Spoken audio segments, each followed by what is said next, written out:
See, here's the reality as we come to the book of 2 Samuel. And as we come to our text tonight, David is on the bench. That's where he's at in this chapter. But we've got to back up a little bit and show how he got there. In the beginning of 2 Samuel, and you go back to chapter number 5, things were really good for David. I mean, he was walking with God. He was in fellowship with God. And because of that, it is very clear to see in the first part of 2 Samuel that the favor and the blessings of God were all over David's life. Have you ever heard it said that everything that person touches turns to gold?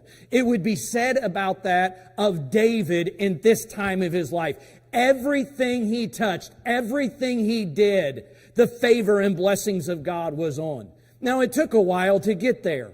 But in chapter number 5, finally David becomes king over the entire nation of Israel.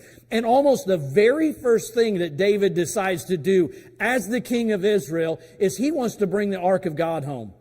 He recognizes God has been good to me. God's favor is on me. I want to serve God. I want to please God. And so he brings the ark back to Jerusalem. And then in chapter number 7, as he brings the ark of God back to Jerusalem, he's sitting in his house made of cedar one day, and he's just looking around at this beautiful house that God has given him, and he begins to think of that ark that he brought home, and he realizes that the ark of God doesn't dwell in a house of cedar, but the house of God dwells in a tent. And as he sits there and he contemplates this, he decides, I know what I'll do. I'll build a house for God.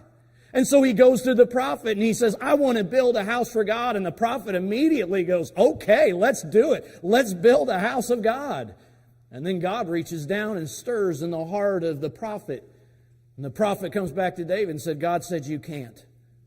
But here's what I'm going to do in chapter number 7. David, I'm not going to let you build me a house.